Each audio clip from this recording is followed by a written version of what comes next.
आकाशवाणी दिल्ली प्रस्तुत करता है विशेष फोन इन कार्यक्रम रेडियो डॉक्टर।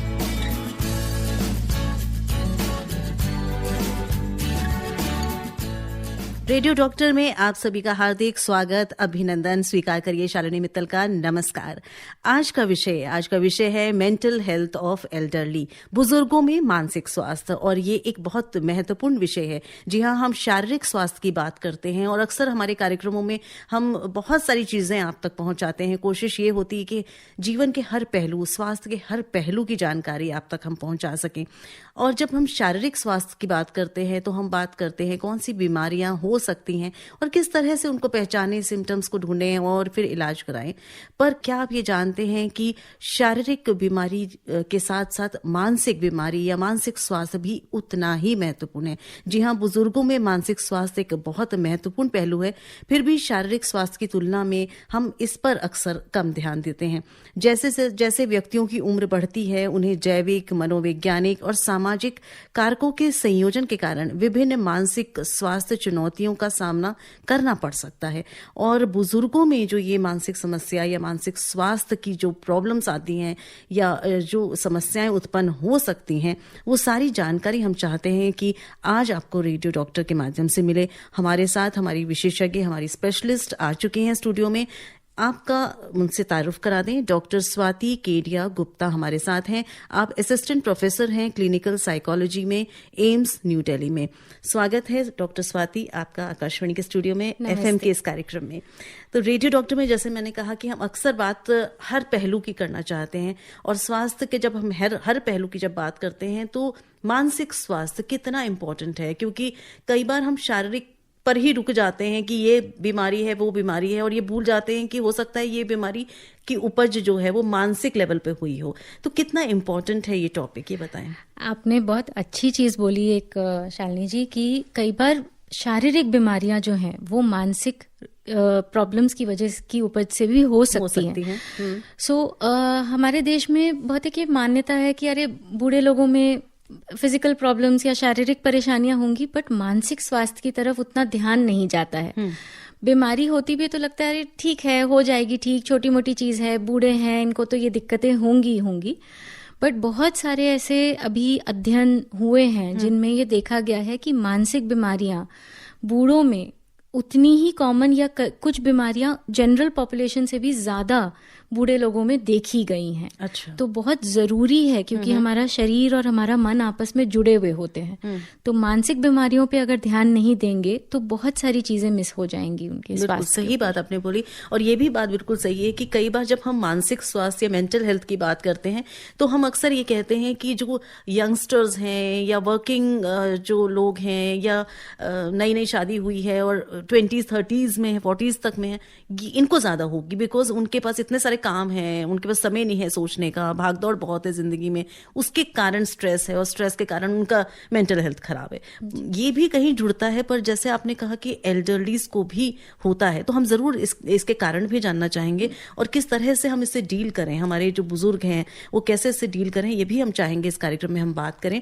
पर इस कार्यक्रम में हमारे श्रोता जुड़ते हैं डॉक्टर स्वाति, और वो अपनी अपनी समस्याओं के साथ हमारे इस कार्यक्रम में इस विश्वास के साथ जुड़ते हैं कि इस कार्यक्रम के माध्यम से उनको बहुत सारी उनकी समस्याओं का घर बैठे समाधान मिल जाएगा। तो आज भी हम इस कार्यक्रम में यही चाहेंगे कि आपकी अगर कोई समस्या है, आपके घर में भी कोई बुजुर्ग है जिसके ऐसी कोई समस्या आपको लगती है कि उनको मानसिक स्तर पर आप फील कर रहे हैं, और नहीं तो जानकारी के लिए भी आप, हर किसी को तो उस स्टेज पे पहुंचना ही है, तो कोई जानकारी चाहते हैं आप इस विषय पर, जो कि है मेंटल हेल्थ ऑफ एल्डरली, यानी बुजुर्गों में मानसिक स्वास्थ्य, तो जरूर हमारे साथ जुड़िए। जीवन चलने का नाम है और ये चलती ही रहेगी और इसे चलना भी है, पर हमें खुश रहकर अपने जीवन को बिताना है, रुकना नहीं है भाई, कहीं चलते जाना है। जी हाँ, रुकना नहीं है हार के, और जीवन चलने का ही नाम है, चलते जाना है।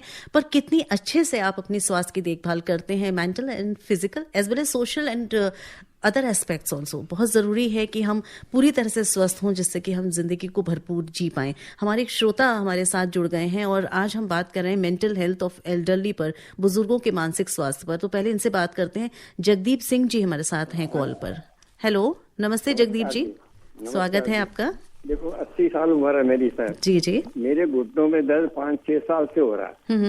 इलाज तो कर रहे हैं, भाई वही इलाज होता है, गोली दर्द की देते हैं और ट्यूब देते हैं। 5 साल से यही इलाज हो रहा है। अब 6 महीने से मेरा हाथ कांपने लग गया। वो डॉक्टर कहता है कि ये घुटनों की वजह से हाथ कांप रहा है। ऐसा जानना चाहते हैं कि घुटनों का दर्द इससे साथ है या नहीं है, ये पता करना चाहते हैं। ये घुटनों के दर्द से रिलेटेड है कि नहीं, आप ये जानना चाह रहे हैं? हाँ, ये जानना जी जी जी, ठीक है। मैम से पूछते हैं। मैम, आपका प्रश्न सुन रही हैं। जगदीप जी, ये बिल्कुल मेरा एरिया नहीं है। आप कहाँ के रहने वाले हैं? दिल्ली के हैं। तो मैं आपको सजेस्ट करूंगी कि हमारा एम्स में नेशनल सेंटर फॉर एजिंग, जो एक नई सर्विसेज शुरू हुई हैं पिछले 2 साल में, जो सिर्फ बूढ़े लोगों के लिए है, वहां पर हमारे हड्डी के डॉक्टर भी आते हैं। आप वहां पर एक बार आ सकते हैं। उनका दिन होता है सोमवार। उसमें आके आप उन्हें एक बार दिखा लीजिए, वो ज्यादा अच्छे से इस बात का जवाब दे पाएंगे। जी, बहुत बहुत धन्यवाद जगदीप जी, बात करने के लिए, अपनी समस्या शेयर करने के लिए। और जैसा हमने कहा, हमने कार्यक्रम के आरंभ में भी कहा डॉक्टर स्वाति, कि हम फिजिकल जो प्रॉब्लम्स होती हैं उस पर ही ज़्यादा कंसंट्रेट भी करते हैं और दिमाग भी वहीं ज़्यादा चलता है। यहाँ दर्द है या ये बुखार है या बढ़ती उम्र की जो समस्याएं होती हैं उस पर ज़्यादा ध्यान देते हैं, चाहे वो बीपी हो, चाहे जो भी बीमारी हो। लेकिन मेंटल जो प्रॉब्लम्स चल रही होती हैं उसको बहुत इग्नोर किया जाता है। और यही हम चाहते हैं आज इस कार्यक्रम में आपको बताएं कि इनको इग्नोर नहीं करना है, ये भी उतनी ही इंपॉर्टेंस रखती हैं। तो मैं ये जानना चाहूंगी कि मेंटल हेल्थ जो इश्यूज की हम बात कर रहे हैं वो उसके क्या टाइप्स हैं, कितने प्रकार के हो सकते हैं? सबसे कॉमन जो देखा गया है इस उम्र में वो है डिप्रेशन। जैसे हम सब जानते हैं कि जिसमें उदासीपन रहना, लेकिन बूढ़े लोगों में कई बार देखा गया है कि उनमें चिड़चिड़ापन ज्यादा रहता है। एनर्जी लेवल्स बहुत कम हो जाएंगे, वो बहुत नकारात्मक बातें करेंगे। पहले जो चीजें अच्छी लगती थी वो उन्हें अच्छी नहीं लगेंगी, ज्यादा सोने लगेंगे। कुछ लोग होते हैं जिनको नींद में दिक्कत भी होती है, भूख खत्म हो जाएगी, ऐसा लगेगा कि जीने का कोई फायदा नहीं है। उसके बाद दूसरा जो चीज देखी गई है जिसको कहते हैं मतिभ्रम या डिमेंशिया, जिसमें याददाश्त बहुत ज्यादा खराब होने लगी है। आपको चीजें याद नहीं रहती, छोटी छोटी चीजें, कब खाना खाया, आज क्या किया, पिछले 24 घंटे में क्या किया, सवालों को बार बार दोहराते हैं आप। छोटे मोटे डिसीजंस लेने में भी दिक्कत होने लगती है। डिमेंशिया। फिर हो गया आपका एंजाइटी, हम बहुत कॉमनली देखते हैं। आगे क्या होगा, क्या मेरा कोई ख्याल रखने वाला होगा, मुझे कुछ हो गया तो। और हम अक्सर ये भी कहते हैं कि इनके पास कुछ काम नहीं है करने के लिए, तो इसलिए ये ओवर थिंकिंग करते हैं। तो क्या ये उसी से होता है कि आप कुछ नहीं करते हो? तो ये भी मैं जरूर बात करूंगी कि अपने आप को बिजी रखना कितना जरूरी है। पर हमारे एक श्रोता है, वो हमारे साथ जुड़ी हैं, मिसेस बेदी। तो आइए इनसे बात कर लेते हैं। हेलो जी, स्वागत है मिसेस बेदी आपका रेडियो डॉक्टर में। जी डॉक्टर साहब, दोनों को बहुत नमस्कार। नमस्कार जी, बताएं आप क्या प्रश्न करना चाहेंगी? ऐसा है डॉक्टर साहब, मैं हूँ 74 की, पर मेरी लाइफस्टाइल है 16 साल वाला। मैं सबसे यही कहना चाहती हूँ कि इस एज में ये मत सोचिए कि मैं बुढ़ा हो गया। कहते हैं दिल हो जवान तो आप जिंदा रहते हैं। तो आज तो हम यही कार्यक्रम कर रहे हैं। बेदी जी, शॉर्ट में अपना लाइफस्टाइल बता दीजिए सभी श्रोताओं को, 16 साल के बन जाए हम सब। अपने आप को, क्योंकि मैं रेडियो से बहुत जुड़ी हुई हूँ, एक वर्ल्ड फेमस आरजे वो मेरी बेटी है, तो उसने मुझे बहुत जिंदा किया। मैं बड़ी नेगेटिव थी क्योंकि सारे ही छोड़ गए, पेरेंट्स छोड़ गए, चले गए, खत्म हो गए, हस्बैंड चले गए, तो मेरा थोड़ा सा कुछ पार्टनरशिप के झगड़े थे, उससे मैं बड़ी परेशान थी। तो मुझे कहते हैं ना, कोई आपको ऐसा साथी मिल जाए जो जिंदगी दे, तो उसने मुझे पॉजिटिविटी दी। और अब मैं क्या करती हूँ, 25वां साल है मैं योग में हूँ। मैं इतनी बीमार थी कि 2 कदम नहीं चल सकती थी, अब 19 साल से उसी सेंटर की मैं हेड हूँ। चलिए, तो योग ने बहुत आपकी मदद की, लेकिन कुछ जिंदा ही उन्होंने। हाँ, तो कोई प्रश्न है आपका? कि नहीं, मैं प्रश्न भी यही, मैं खुद साइकोलॉजी की स्टूडेंट रही हूँ ना, तो मैं समझती हूँ, मैं एक मैसेज देना चाहती हूँ सब बुजुर्गों को। जी, बताइए। एक तो अपने आप को बुजुर्ग मत समझिए, दूसरा बच्चों के साथ मिलके रहिए, उनको ज्यादा टोका टक्की मत करिए, उनको जो बात समझानी है थोड़े प्यार से समझाइए, नहीं तो बच्चे भी चिढ़ जाते हैं और उनके आगे जो बच्चे हैं वो और भी चिढ़ जाते हैं। थोड़ा सा हम लोगों को भी कोऑपरेट करना पड़ेगा उनके साथ, ठीक है? और मैं देखिए योग करती हूँ, कुछ मैं बिजनेस करती हूँ कि जो मेरे हाथ कभी टेढ़े थे बिल्कुल, अब मैं उनसे केक सेल करती हूँ, पिकल चटनी जैसे सेल करती हूँ, बिजी बहुत। जी जी। तो आज जो कार्यक्रम में बेदी जी, मैं यहाँ रोकना चाहूंगी मिसेस बेदी आपको, जो कार्यक्रम में हमें डॉक्टर साहब से बात करनी है वो सारी बातें आप अपनी तरफ से एयर पर बोल रही हैं।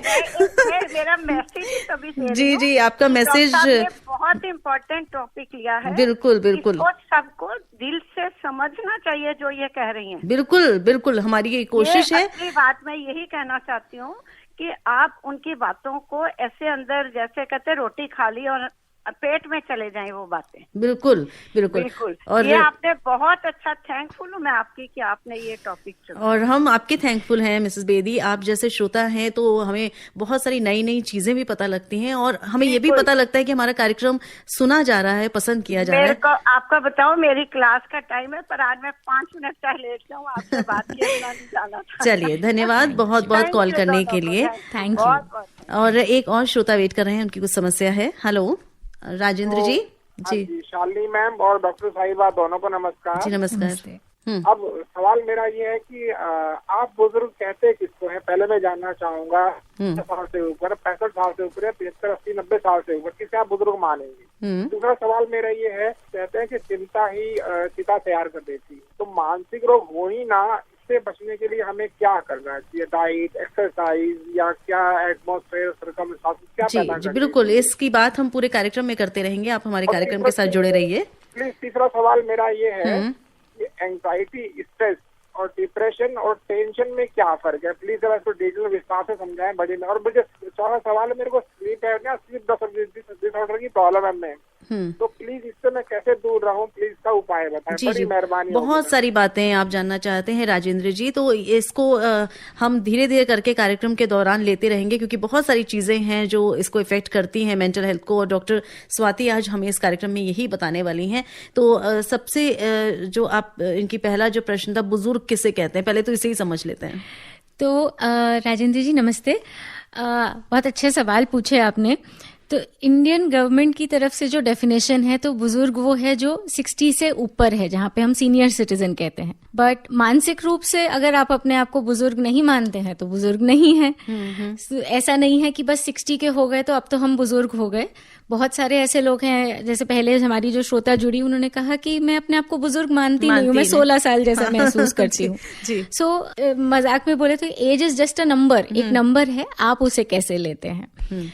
प्रिवेंशन की जहाँ पे आपने बात करी कि हम कैसे उस चीज को रोकें, कैसे हम इंश्योर करें कि मानसिक बीमारियां ना हो, उसके कुछ कुछ चीजें हम कहते हैं। सबसे जरूरी है एक्सरसाइज, फिजिकल एक्सरसाइज। जैसे आप चाहे योगा करिए, वॉक पे जाइए, जिम ज्वाइन कर लीजिए, कोई क्लासेस ज्वाइन कर लीजिए, बट फिजिकल एक्सरसाइज बहुत जरूरी है। उसके अलावा अपनी डाइट का ख्याल रखना। आजकल जैसे अब छोटे बच्चों को भी अगर हम देखें, यंगस्टर्स को, सबकी डाइट बहुत खराब हो गई है।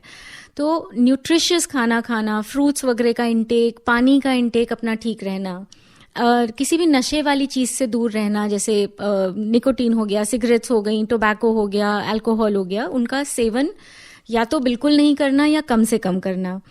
उसके अलावा जैसे मेडिटेशन के बहुत अच्छे इफेक्ट देखे गए हैं कि मेडिटेशन या प्राणायाम वगैरह करने से फर्क पड़ता है।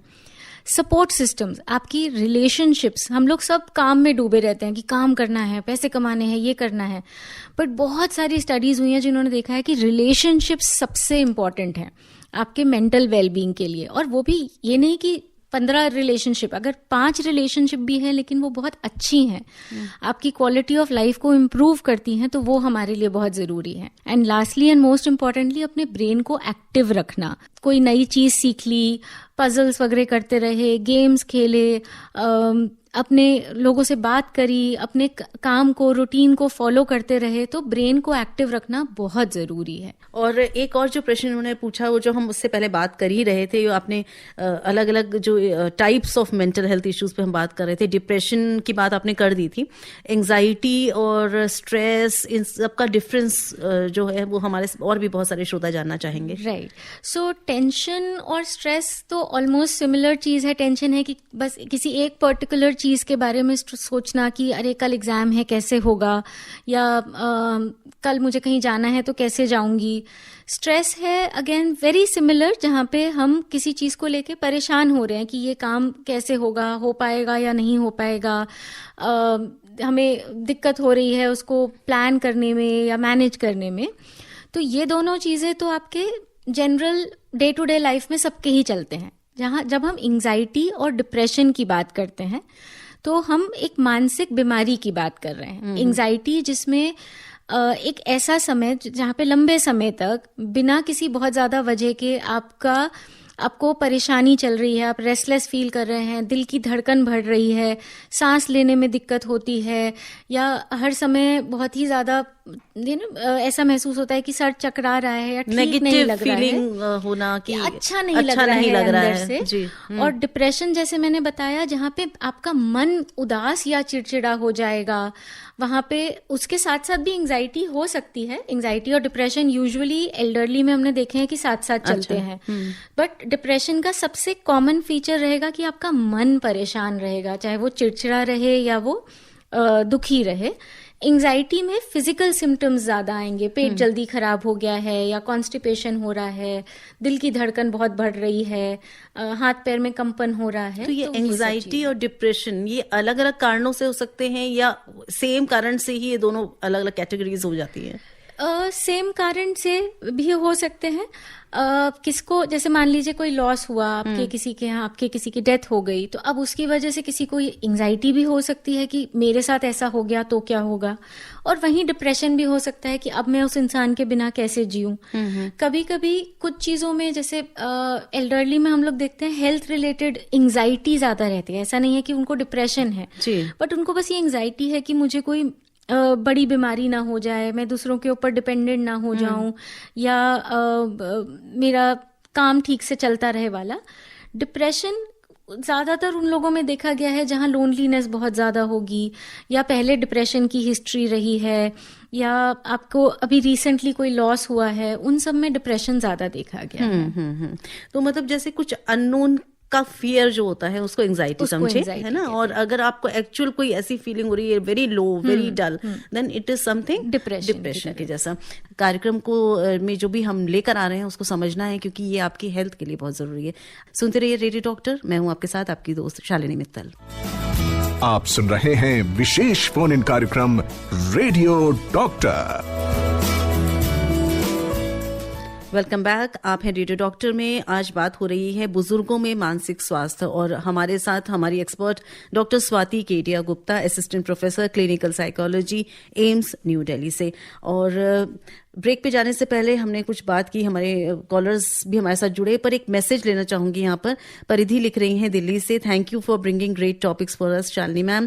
क्वेश्चन ये है, can poor mental health also lead to body pains? जो हम शुरू में बात कर रहे थे ना कि फिजिकल मेंटल जुड़ा हुआ है, आपने कहा, तो ये कहीं ना कहीं मुझे लगता है इसी की तरफ है ये, कि अगर पुअर मेंटल हेल्थ है तो क्या बॉडी पेन्स में मैनिफेस्ट हो सकता है? और इन्होंने अपना एक्सपीरियंस भी शेयर किया है कि I have notice that on days I am very stressed, my legs starts paining when I go to sleep. तो क्या ये रिलेशन आपस में है? हाँ परिधि जी, आप बिल्कुल सही बोल रहे हैं कि स्ट्रेस की वजह से कभी कभी हमें बॉडी पेन्स वगैरह हो सकते हैं, चाहे वो लेग्स में हो, चेस्ट में हो, बैक में हो। उसका इलाज बेटर रहेगा कि आप एक बार किसी स्पेशलिस्ट से मिल लें, चाहे साइकोलॉजिस्ट से या साइकेट्रिस्ट से, जो बाकी चीज़ों को भी असेस कर सके कि कोई अंडरलाइंग एक तो फिजिकल प्रॉब्लम तो नहीं है, और दूसरा अगर स्ट्रेस है तो क्या उसमें सिर्फ काउंसलिंग की ज़रूरत है या दवाई की भी ज़रूरत है, अगर वो डिप्रेशन की तरफ जा रहा है तो। सो बेस्ट रहेगा कि मिल लीजिए, क्योंकि दोनों रिलेटेड हो सकते हैं जी। और हमारे श्रोता हमारे साथ फोन लाइन पर भी जुड़े हैं, यामीन भाई से बात कर लेते हैं। नमस्कार जी। जी नमस्कार यामीन भाई। मैम को नमस्कार जी। नमस्ते। मैं जानना चाह रहा था, जैसे कि बुजुर्गों को हम खाना वगैरह टाइम पे देते हैं, सब कुछ दवाई वगैरह टाइम पे देते हैं, लेकिन जब भी वो चिल्लाते हैं, कहते हैं औरों से शेयर करते हैं, तो ये क्या बीमारी हो जाती है, वो कहाँ दिखाएं इनको? मतलब आप चिल्लाते हैं तो कोई खास कारण से इनका कॉल डिस्कनेक्ट हो गया है।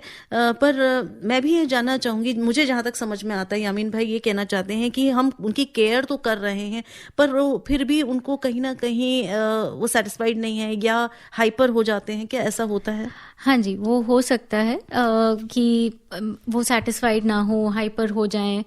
उस समय खुद को बुरा लगता है। मान लीजिए आप उनकी केयर कर रहे हैं और वो सामने किसी को कह रहे हैं कि मेरा तो कोई देखभाल ही नहीं करता या मेरे साथ तो ये टाइम नहीं स्पेंड करता, तो वो चीज़ खुद को बहुत हर्ट कर सकती है।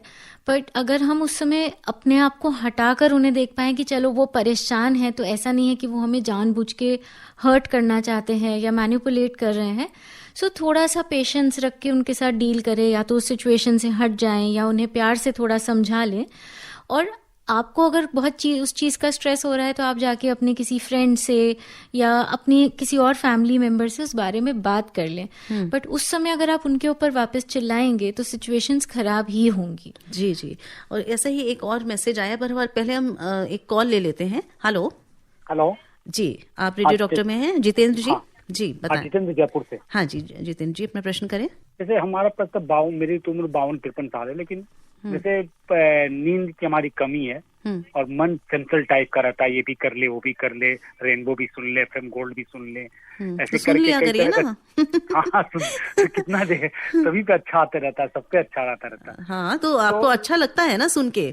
हाँ, तो इसमें पजल भी रहता है माइंड, मतलब ये भी होता है कि क्या क्या करें, क्या देखें, क्या क्या छोड़ें, क्या सारे अच्छा है ना। हाँ सारे अच्छा है। चलिए, प्रसार भारती का सारा ही चीज अच्छा है। अरे वाह, क्या बात है, ये तो हमारी एक तरह से तारीफ कर दी आपने। लेकिन तो इस तरह नींद की थोड़ा प्रॉब्लम है।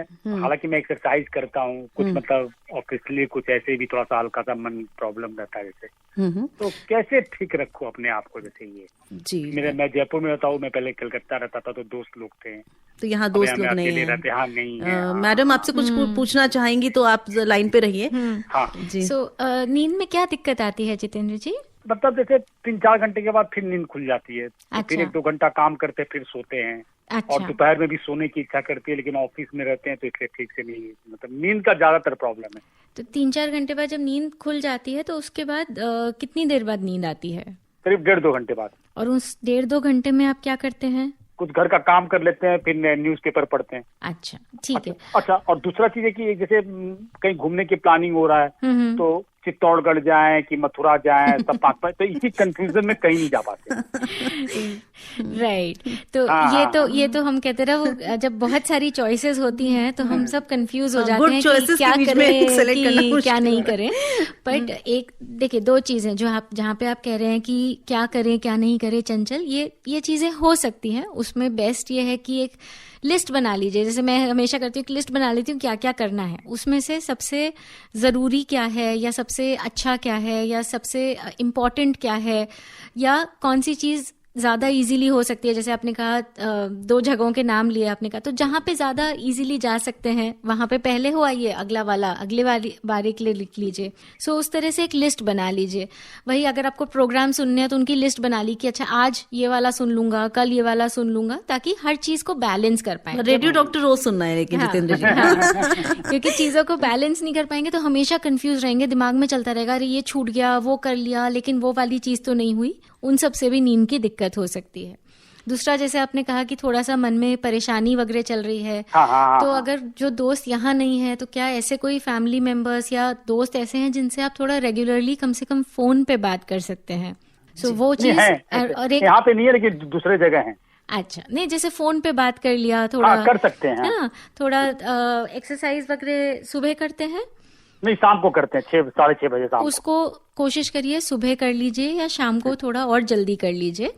और रात को जब नींद खुलती है तो घर के काम मत करिए उस समय। अपना जैसे न्यूज़पेपर पढ़ लिया, लेकिन बेड पे बैठ के मत पढ़िए उसको, कहीं कुर्सी पे या नीचे जमीन पे कहीं भी बैठ के पढ़िए।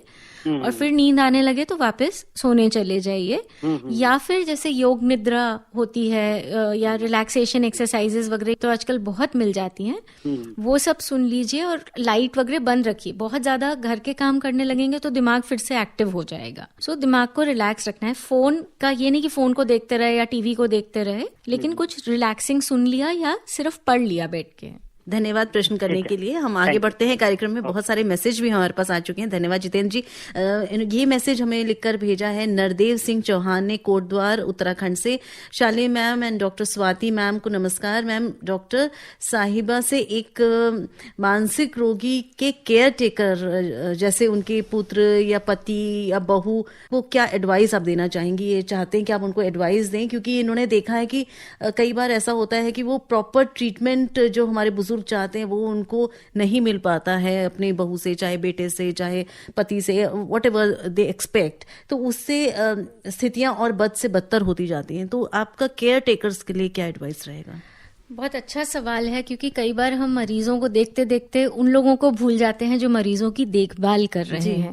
सो उसमें हम लोग कहते हैं कि एक तो परफेक्ट कभी भी आप नहीं हो पाएंगे। कभी भी ये नहीं हो पाएगा कि सामने वाला पूरी तरह से सैटिस्फाइड हो। वो अपने आप में परेशान है तो उसको किसी ना किसी चीज में परेशानी दिख जाएगी। सो जैसे मैंने कहा, हर चीज को अपने ऊपर नहीं लेना है कि ये मेरी कंप्लेन कर रहे हैं या मुझसे झगड़ा कर रहे हैं, वो नहीं करना है। अपनी सेल्फ केयर बहुत इम्पॉर्टेंट है। तो जैसे हम बोलते हैं कि आप थोड़ी देर आप एक्सरसाइज ज़रूर करिए, अपने रिलैक्सेशन के लिए या एंजॉयमेंट के लिए थोड़ा सा समय निकालिए। और उसके लिए ज़रूरी है कि सारी फैमिली कोऑपरेट करे। अगर सब लोग साथ में रह रहे हैं तो थोड़ा समय बेटे को भी मिल गया जहाँ पे वो अपना काम कर रहा है या अपने एंजॉयमेंट के लिए कुछ कर रहा है, फिर थोड़ा सा फादर का ध्यान रख लिया। वैसे ही बहू ने करा, वैसे ही वाइफ ने किया, या अगर वाइफ है तो हस्बैंड ने किया। तो एक सपोर्ट सिस्टम आपका रहेगा तो सबकी थोड़ी थोड़ी जिम्मेदारी भी रहेगी और सबको थोड़ा थोड़ा टाइम आउट भी मिल जाएगा। उसके अलावा अगर आपको लगता है कि नहीं, चीज़ें बहुत ही ज़्यादा खराब हो रही हैं, हम लोग आपस में मैनेज नहीं कर पा रहे हैं, तो आप अपने घर के आसपास या एरिया में किसी साइकोलॉजिस्ट से भी बात कर सकते हैं, जो एज अ फैमिली आपसे बात करके चीज़ों को समझ सके, आपको समझा सके कि आपको चीज़ों को कैसे मैनेज करना है। जी जी। और लगभग ऐसा ही एक और मैसेज हमारे पास आया है, doctor, how to get deep continuous and restful sleep, जो अभी हम बात कर रहे थे थोड़ी देर पहले राजेंद्र जी के साथ। तो आपने थोड़ा सा तो बताया, तो इनको कुछ और कहना चाहेंगे आप? स्लीप के लिए ना हमारा एक मेथड होता है जिसको कहते हैं स्लीप हाइजीन। उसके कुछ रूल्स होते हैं, मैं वो बता देती हूँ, शायद अगर उससे मदद मिले तो। पहला रूल होता है कि सोने का जाने का समय और बेड छोड़ने का समय एक होना चाहिए। कि अगर आप 10 साढ़े 10 बजे सोने जा रहे हैं तो 10 से 11 के बीच में सोने चले जाइए। सुबह अगर 7 बजे उठ रहे हैं तो चाहे नींद आई है या नहीं आई है, 7 बजे बिस्तर को छोड़ दीजिए। दूसरी चीज, अगर आधे घंटे तक नींद नहीं आती है तो बिस्तर पर लेटे नहीं रहना है, उठ जाइए, कोई किताब पढ़ लीजिए, कोई प्लेलिस्ट बना लीजिए जिसमें स्लीप स्टोरी, स्लीप म्यूजिक या योग निद्रा या मेडिटेशन टाइप की चीजें हों जिनको आप सिर्फ सुन सकें। टीवी, मोबाइल वगैरह का उपयोग नहीं करना है, बल्कि सोने जाने से आधा घंटा पहले ही वो चीजें बंद कर दीजिए। एक्सरसाइज प्रेफरेबली मॉर्निंग टाइम में, अगर स्लीप के इश्यूज हो रहे हैं तो। शाम को 5-6 बजे के बाद चाय नहीं पीनी है। सिगरेट अगर आप स्मोक करते हैं या टोबैको लेते हैं तो वो सब नहीं लेना है। अल्कोहल अवॉइड करनी है। कैफीन अवॉइड करना है। रात को गर्म दूध पी के सो सकते हैं या गर्म पानी से थोड़ा नहा के सो सकते हैं, उससे माइंड कूल डाउन होता है। एक तरीका जो मेरे लिए बहुत काम करता है, आप सोचेंगे कि ये क्या तरीका है, बट मुझे अगर नींद नहीं आए तो मैं हनुमान चालीसा करना शुरू कर देती हूँ। मेन पर्पस ये है कि आपका जो उस समय जब नींद नहीं आती, हम बहुत सारा नेगेटिव सोच रहे होते हैं, क्यों नहीं आ रही, कब आएगी, और जितना या नींद कुछ और नेगेटिव थॉट्स आने लग जाते हैं, कोई नेगेटिव थॉट्स आ रहे हैं, तो हम कहते हैं जितना नींद के पीछे भागेंगे उतना नींद आपसे दूर भागेगी।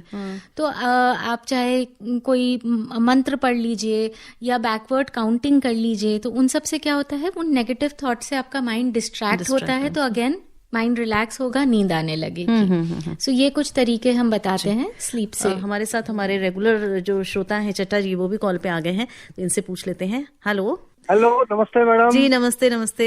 रघुविंदर सिंह चट्टा बोल रहा हूँ जी। आप अपना प्रश्न करें। डॉक्टर साहब को सादर प्रणाम। नमस्ते जी। डॉक्टर साहब, वैसे तो मैं बड़ा कूल माइंडेड पर्सन हूँ जी, और 37 साल गवर्नमेंट जॉब की एज ए ऑफिसर, और रेगुलर लिसनर भी हूँ आकाशवाणी का 45 ईयर से। लेकिन मेरे को एक दिक्कत ये होती है कि मैं कई बार छोटी सी बात पर एकदम से आग बबूला हो जाता हूँ। फिर मेरे से ना तो कोई काम होता है और ना मैं रात को सो पाता हूँ। बार बार नींद खुल जाती है। जैसे मैं जा रहा हूँ और सामने से कोई जानकर आ रहा है, उसने मुझे इग्नोर कर दिया या मैंने मैसेज किया प्रोग्राम में, वो शामिल नहीं हुआ, तो मेरे को तो फिर मेरा माइंड जो है ना वो अपसेट हो जाता है। तो मुझे क्या करना चाहिए? कोई मैसेज नहीं शामिल हुआ, इस पे आप आग बबूला मत हुआ करिए। यहाँ पे बहुत सारे प्रश्न आते हैं। नहीं, वो बात नहीं, मैं तो अपनी बात बता रहा हूँ। हाँ, आपकी बात मैं कर रही हूँ, क्योंकि आप हमारे सभी कार्यक्रमों में भी मैसेज करते हैं, हम जानते हैं, लेकिन ऐसा नहीं होना चाहिए कि हर में शामिल हो। तो हमने सुन लिया। डॉक्टर क्या बताना चाहेंगे इनको? तो चड्ढा जी नमस्कार। तो इसको हम कहते हैं कि एकदम से आग बबूला, मतलब ऐसा लगना कि कहीं ना कहीं दिमाग में शायद ये सोच चलती है कि मेरे साथ गलत हुआ है, या मेरे साथ कोई ऐसा कैसे कर सकता है, या सामने वाले को तमीज से रहना चाहिए, या लोगों को बड़ों की इज्जत करनी चाहिए, जो भी एक दिमाग में चल सकता है। तो जब हम ये बहुत ज्यादा इस चीज पे अटक जाते हैं ना कि मेरे साथ ही बुरा हो रहा है, या सामने वाले को हमेशा चीजों को ठीक से करना चाहिए, तो वहां पर हमें फिर जल्दी गुस्सा आ जाता है। हमें लगता है कि हमारे साथ गलत कैसे हो सकता है।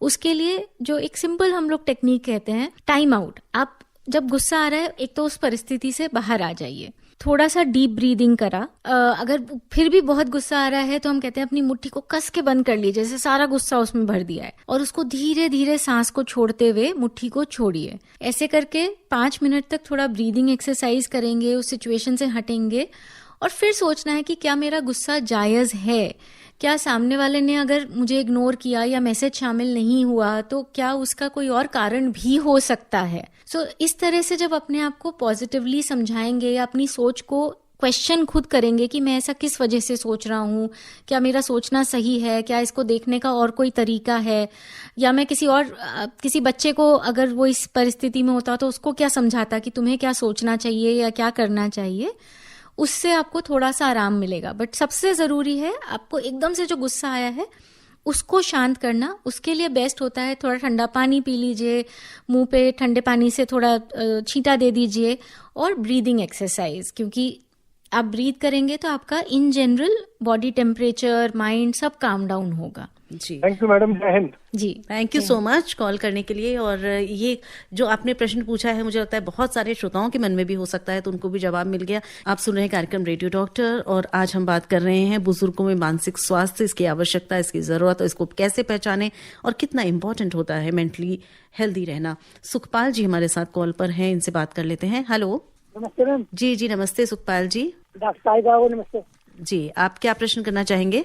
मैम मैं जानना चाहता हूँ डॉक्टर साहिबा से, मेरी उम्र तो 75 वर्ष है सर, तो ये 75 वर्ष के बाद जो है ये बुजुर्गों में चिड़चिड़ापन क्यों आ जाता है? चिड़चिड़ापन की बात कर रहे हैं जी। तो सुखपाल जी नमस्कार।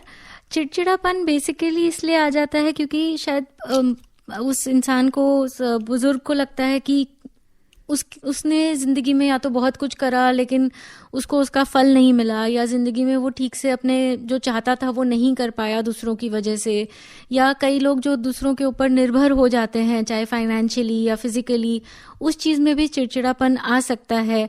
या आपके पास रोजमर्रा की जिंदगी में कुछ करने को नहीं है, आपको नहीं पता कि कैसे अपना दिन गुजारूं, उस केस में भी चिड़चिड़ापन हो सकता है। तो डिफरेंट रीजंस हो सकते हैं चिड़चिड़ापन के। बस ये देखने की जरूरत है कि अगर चिड़चिड़ापन कंटिन्यू हो रहा है, वो चीज निकल नहीं रही है और उसकी वजह से बाकी दिक्कतें भी आने लगी हैं, जैसे आपके रिलेशनशिप में प्रॉब्लम होने लगी है, फैमिली के साथ नहीं बन रही है, या उसकी वजह से नींद में, भूख में भी चेंज आ गया है, तो आपको डॉक्टर से मिलने की जरूरत है ताकि वो ढंग से डायग्नोज कर सकें कि और कुछ डिप्रेशन टाइप की बीमारी तो नहीं हो रही है और उसका इलाज कर सकें। जी, और मैसेजेस हमारे पास हैं। सोहन जी ने लिखा है देहरादून से कि मेरी मदर की उम्र 81 इयर्स है और अचानक पता नहीं क्या हुआ, बड़बड़ाने लगी, किसी को पहचान नहीं रही हैं। उनका बीपी भी उन्होंने बताया है 158/78 है और कुछ खा भी नहीं रही हैं। तो क्या हो सकता है, ये जानना चाहते हैं। इस केस में यूजुअली इस एज में जब अचानक से कोई चीज हो तो एक बीमारी होती है जिसको डिलीरियम कहते हैं, जिसमें अचानक से इंसान चीज़ों को भूलने लगेगा, अपने आसपास वालों को नहीं पहचानेगा, या फिर वो उसको नहीं पता कि अभी क्या समय हुआ है, कहाँ पे वो रह रहा है या कहाँ पे बैठा है। और बड़बड़ाना, ये सब चीज़ें हो सकती हैं। कई बार ये चीज़ें स्ट्रोक में भी हो सकती हैं। तो बेटर रहेगा कि आप जहाँ भी रहते हैं आसपास किसी साइकेट्रिस्ट या न्यूरोलॉजिस्ट से मिल लें, ताकि वो प्रॉपर ब्रेन स्कैन वगैरह करके देख सकें कि कोई और दिक्कत तो नहीं है। अच्छा, और ये हमें लिखकर भेजा है, लिखने वाले ने नाम तो नहीं लिखा है पर लिखा है, नमस्कार टू डियरेस्ट दोस्त शालिनी जी एंड डॉक्टर साहिबा, thanks for another very important topic. My question is what is importance of regular blood test and other scans needed but these are not done timely which can affect mentally। तो बहुत ज़रूरी है क्योंकि test भी होने चाहिए, physical health भी उतनी इंपॉर्टेंट है, ये हम हमेशा कह ही रहे हैं।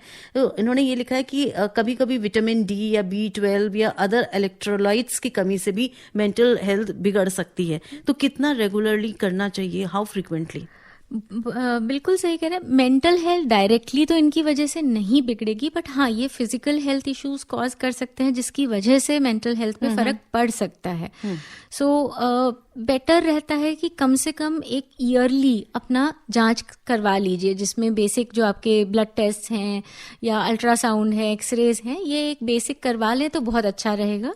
और अगर उसके बीच में लगता है कि कोई दिक्कत होने लगी है तो आप थोड़ा सा उसको पहले भी करवा सकते हैं। जी, ललित भाटिया हमको लिख रहे हैं, 65 साल के हैं, अहमदाबाद से। नमस्कार डॉक्टर मैडम और एंकर, आज का विषय धन्यवाद का पात्र है और मैडम का बताने का तरीका, वर्णन करने का तरीका बहुत अच्छा है, आपकी तारीफ कर रहे हैं। और ये कह रहे हैं कि हमें तो सिर्फ रेडियो सुनना ही हमारी हर तकलीफ का इलाज है। तो इतना ही लिखा है, उन्होंने कोई प्रश्न नहीं किया है पर जी, और आपकी तारीफ की है। और ये हमें लिखा है मनोहर लाल गांधी जी ने, चाणक्य चौक गाजियाबाद से, कि बहुत से बुजुर्ग अकेले रहते हैं, ऐसा बहुत आमतौर पर आजकल देखा जा रहा है, और उनसे कोई बात करने वाला भी नहीं होता है, वो अक्सर खोए खोए रहते हैं, उनके दिमाग में कुछ ना कुछ चलता है, माइंड फ्रेश नहीं रहता है। तो ऐसे बुजुर्ग किस तरह से अपने दिमाग को ऑक्युपाइड रखें, फ्रेश रखें, बिकॉज ये भी एक काफी प्रॉब्लम, मेजर प्रॉब्लम है, बहुत मेजर प्रॉब्लम हो गई है, स्पेशली अर्बन सिटीज में जहाँ पे अकेलापन बहुत ज़्यादा हो गया है लोगों में। तो उसमें हम कहते हैं कि देखिए अपने लेवल पे जो आप इमीडिएटली कर सकते हैं वो है अपना रूटीन बनाना। कई बार क्या होता है, जब बहुत अकेलापन है, कुछ कोई है नहीं, तो लगता है क्यों सुबह उठना है, क्यों नहाना धोना है, क्यों कुछ भी काम करना है। बट एक रूटीन अगर आप बना पाएंगे तो उससे आप फिजिकली मेंटली बेटर रहेंगे।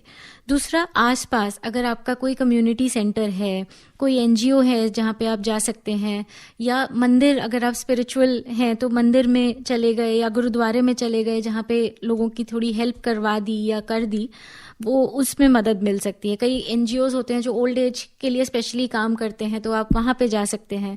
कभी कभी हम बोलते हैं ऑर्फनेजेस वगैरह में भी आप जाके वॉलंटियर कर सकते हैं। तो छोटे बच्चे होंगे, उनके साथ जब घुलेंगे मिलेंगे, उनकी बातें सुनेंगे, खेलेंगे, तो वहाँ पे भी माइंड फ्रेश हो सकता है, अकेलापन दूर हो सकता है।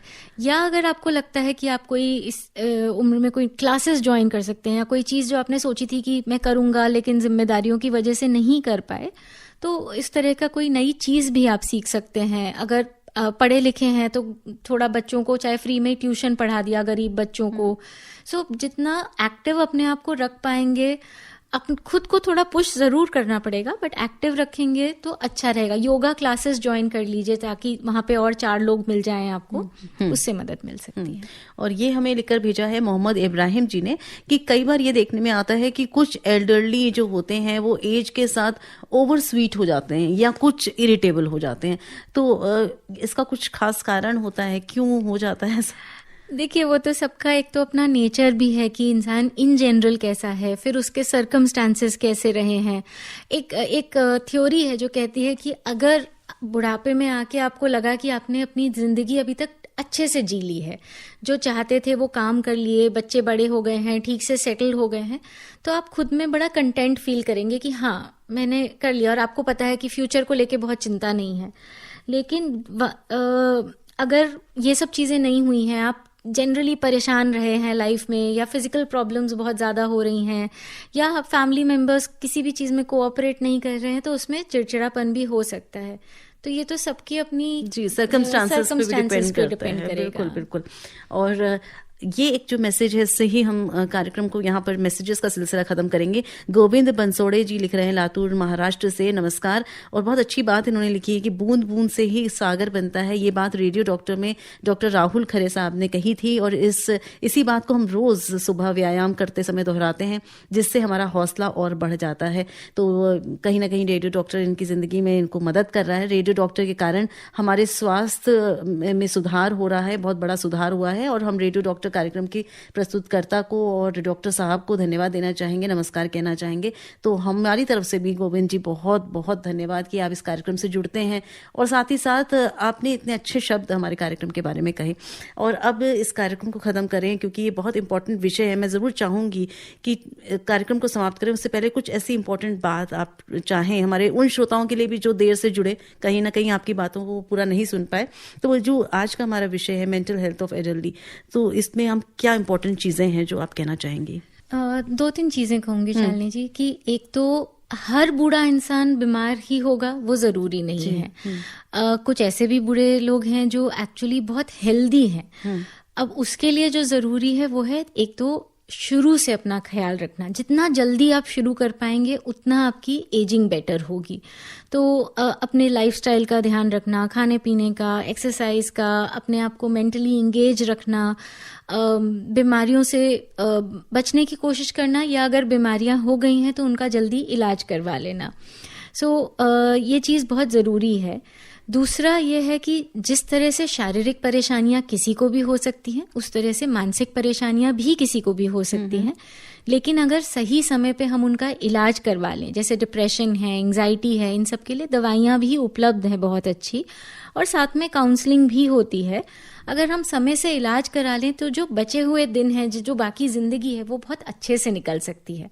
और तीसरी चीज, एक बुजुर्ग का भी परिवार की तरफ एक ये जिम्मेदारी, जैसे एक श्रोता ने कहा था कि आप अच्छे से बात कीजिए, बहुत ज्यादा टोका टाकी मत कीजिए।